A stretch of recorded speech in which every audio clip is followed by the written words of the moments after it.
Mr. Dulos. Kevin Smith on behalf of Mr. Dulos, Your Honor. And Judge, we have Rich Rockland here who's assisting on bond-related issues. And with your permission, Patrick Nugent, a young intern, will stand before the bar and get his feet wet at the law. Good morning, counsel. Good morning, sir. Yes. First time here, Your Honor. My understanding is counsel wants to address the conditions of release set by Judge McLaughlin when he was arraigned.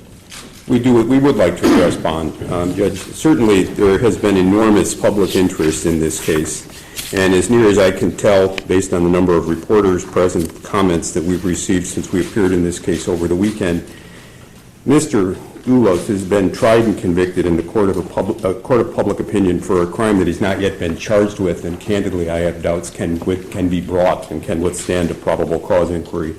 Indeed, from my perspective, it's somewhat surprising he's here at all. What we know is that Jennifer went missing sometime in the early morning of the 24th and was reported missing by late day. We've been able to account for Mr. Dulos' whereabouts with independent evidence for almost all of that time, including an early morning meeting at his home with an attorney. He received a call from Greece, which we don't yet have verified phone records, but we know who the person is and have spoken to them. We believe that Mr. Conis was in and out of the house with him from a period roughly from about 9:30 until about 1 p.m. when he next reliably surfaces in the search warrant at 1:33. So he's up in Farmington for some period of 3 to 4 hours, which on the state's theory, apparently, or the public's theory, would have given time to drive down, commit a vicious crime, dispose of the body, get rid of a car, and drive back up to Farmington. It's possible, I suppose, as a matter of mathematics, but as a matter of experience, it's a ludicrous suggestion. What we believe and what we are troubled by is the fact that in the warrant for this arrest, and this is certainly one of the factors that you can and should consider in adjusting bond, is the strength of the state's case. Search the warrant, and what you'll learn is the state can make accounts for my client's whereabouts after 1:33 that afternoon, but although it has the electronic means to do so, it refuses to produce any evidence about where he was previously. We're going to be seeking through the FBI cell site records that will show that his devices were used from his home that morning. There's no evidence that he was at the home that we are aware of. And if there's no evidence that he was at the home, it's hard for me to understand where we get the scienter or the guilty knowledge that would serve as a necessary element of hindering prosecution or tampering with physical evidence. I'm aware of press reports that there are videos showing him stopping a car 30 times on Albany Avenue, and some of the wilder speculation has had him toss 30 bags, and this has fueled public speculation that there's a dismembered body, perhaps in a dump.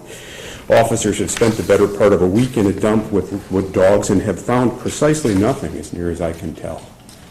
We don't know where Jennifer is. We don't think the state knows where Jennifer is. We think that this bond and these arrests were an attempt to pit the two of them, Mr. Conis and Mr. Dulos, against one another in a classic prisoner's dilemma that was designed to give the first person to speak a get-out-of-jail-free card on charges that are flimsy at the outset for information about the body. Almost a week after Michelle first went to the police, there still is no body, and there still is no confirmation that Jennifer is in fact dead. There is a contested family matter, and what was learned in that, Mr. Dulos would have had no motive. The custody battle was turning in his way. The court had made adverse findings about his soon-to-be ex-wife. The court, and among those findings were conclusions about her stability and her mental health that we will not put on the record at this time, but simply say that we are aware of those. And it is an open question in our mind where she is. But perhaps the most troubling thing of all is we believe the state has illegally seized and illegally possesses evidence that is necessary to the defense. Mr. Fotis appeared at a local police department in New Canaan on the 25th, and an officer asked for his telephone. He was accompanied by counsel at that point, a lawyer named Yakov, I'm not sure I'm going to pronounce it correctly, Petranker. When the officer took the phone and Petranker asked why he wanted it, the officer wouldn't say. And we've got an affidavit from Petranker that when he asked for the phone back, the officer refused and said, "You're not going to get it back." That's not a seizure, that's a theft. And we want the phone back. So from our perspective, there are real and substantial questions about the strength of the state's case. Obviously, there's enormous public interest in the case. My client is an established businessman. The press has combed through his financial affairs to report that he's got some difficulties financially. He's in real estate. That happens. The markets come and go. We can make a modest bond, but we were asking for the court to reduce that bond on the theory that he is not a flight risk. As your officer, I will take possession of any and all passports and not direct them, return them to anyone without your express permission. If necessary, I'll deposit them in the court clerk's office for you. But we're asking for a bond of $100,000. He is not a flight risk. There is no evidence that he is, although there is enormous speculation. And you don't have to look any further than this courtroom right now. I mean, I suspect if you did a straw poll of these journalists, and I'm walking into court, where's the body? Where's the body? There is no body that we're aware of. And I'm sick and tired of hearing about it. My client is entitled to the presumption of innocence. We want to cash that commitment that our republic affords people in today. And we want him with us to prepare a defense. Because in part, we have got 2 or 3 hours of time where we think the digital record will confirm us. We don't have access to Michelle right now. Her lawyer won't speak to me about what she said to Mr. Colangelo. I doubt Mr. Colangelo will share what she said to them under the law enforcement privilege. So how long is my client going to sit in a jail cell, unable to assist in his defense on the basis of speculation fanned in large part by hysteria? We want him at our side as we prepare a defense. As yet, there is no charge of murder. I doubt there can be one based on the evidence that I'm aware of. There may never be one. We were asking for a bond of $100,000. Thank you, Carter. Counsel highlighted a lot of the warrant that brought his client here. The one paragraph he didn't hit on, and I wonder why, is that, we found Jennifer's blood on the items that the defendant was depositing in those cans, confirmed by DNA by the state lab. I'm actually glad counsel brought up the bond today, Your Honor, because I was going to ask that you increase his bond based on new information. And as you know, this is a fluid investigation. The state police and New Canaan police are working on this 24/7, and they have been since the day that Jennifer disappeared. A new bit of information that I received, Your Honor, that I would ask you to increase the defendant's bond is that we were able to, the lab was able to confirm that the defendant's DNA was found in a mixture on the faucet inside of Jennifer's kitchen, in the house where she went missing from. So mixture, defendant's DNA, victim's blood on the faucet in her kitchen. He was present at the home with his children for dinner days earlier. It's hardly surprising that there'd be trace DNA. I want to interrupt counsel. You through. I wasn't, but if you want to speak, No, I'll stop. Fine. I'd rather address the court and we'll take it that way. So what else was Thank you. Counsel is right, Your Honor. He was there the Wednesday before she went missing in the backyard, never in the kitchen area or not inside the house. We have several witnesses that indicate that he told them that he was never inside the house, that he was actually worried about his DNA possibly being in there because a hair could have fallen off on one of the children. So those are comments that he made to people that we've actually interviewed in this investigation. So DNA in the mixture with her blood on in her kitchen. I would ask that you increase the bond to $850,000. Thank you. Judge, here's the difficulty in the case, the impossible difficulty. You're aware of the corpus delicti. You're aware of the corpus delicti rule, and you're aware of statements against penal interest and their limited use in a case of a nobody potential believed and suspected homicide. It's one thing, I don't know who these people are that Mr. Colangelo spoke to. I hope it's not the children. I certainly am not going to be able to get access to them. I don't know who he said he was worried about a hair being in the house. These things are not admissible statements. But even if he said it, who is the first suspect anytime a spouse is murdered when there's a contested custody going on? The police always look at the spouse. So that's where it would begin, and anybody who wouldn't worry about it when they were at the home and would obviously have that concern. We think that bond is being used in this case not to secure the safety of the community or to assure the presence of Mr. Dulos at trial, but as an investigative device. And that's the very thing this republic was founded on, and that's why we have a Bill of Rights. The state has overreached in this case, and they can put all the pressure they want on Mr. Dulos. When he enters that not guilty plea in a few moments, it'll be because he is not guilty. I want him at my side to prepare this defense because he's defending himself now apparently not just against the state of Connecticut, but against every reporter with 2 nickels and the time to come into this courthouse and pay for the gas to get here. And that's just wrong.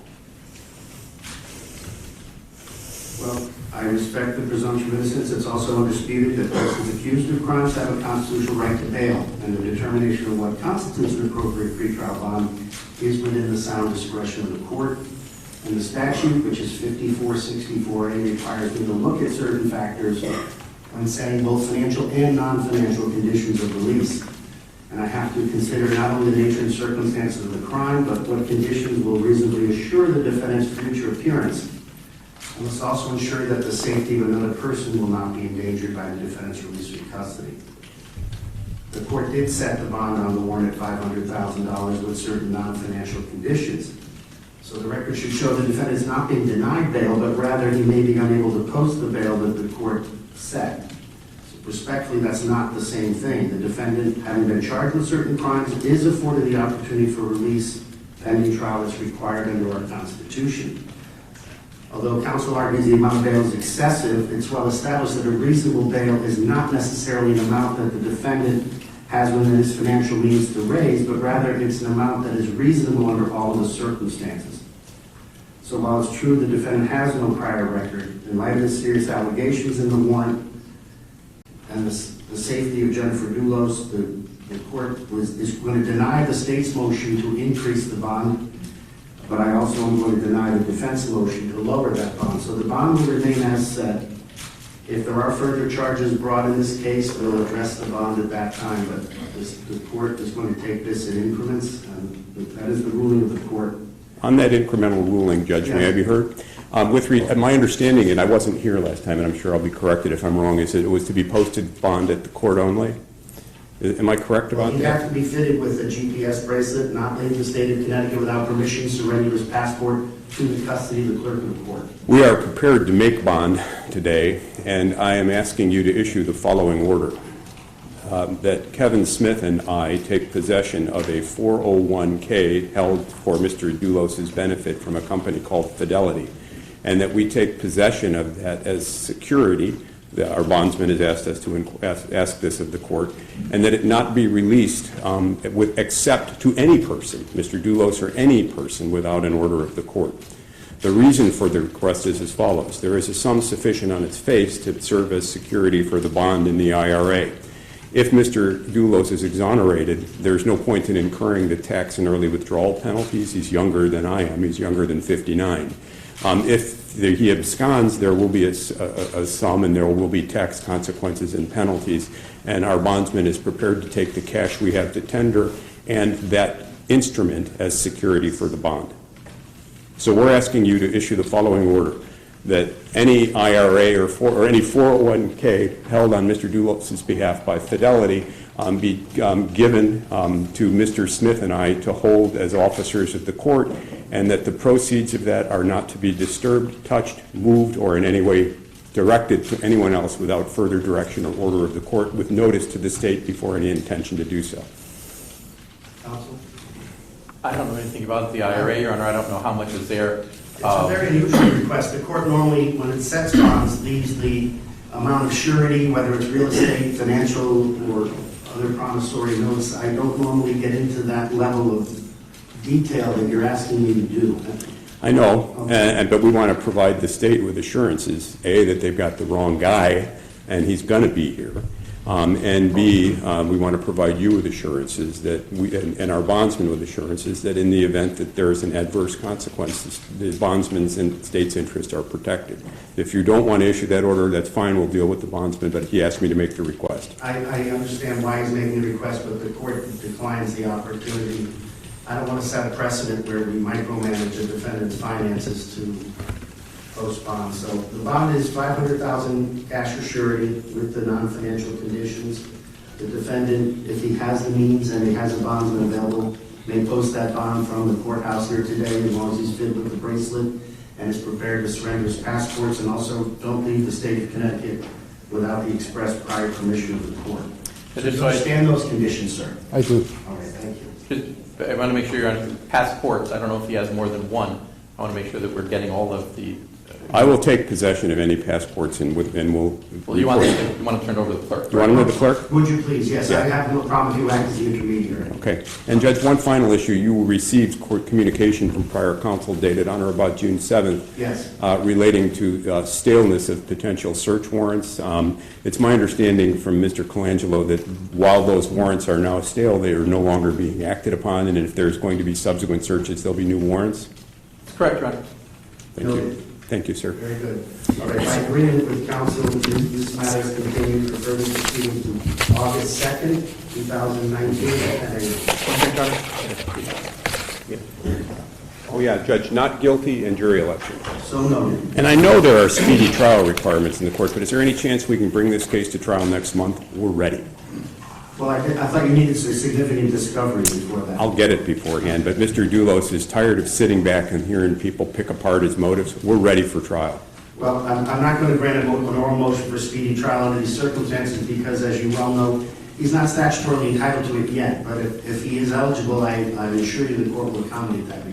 Our argument would be as follows, that justice is always tempered with equity, and under certain extraordinary circumstances, his remaining behind bars will undermine the presumption of innocence in any jury pool, and we don't want to do a change of venue. We're prepared to try it here, but we're concerned that as this event cascades and more people become interested, he'll lose the right to a fair trial. So we will file something asking for an August trial date. Noted. This court stands adjourned. All right.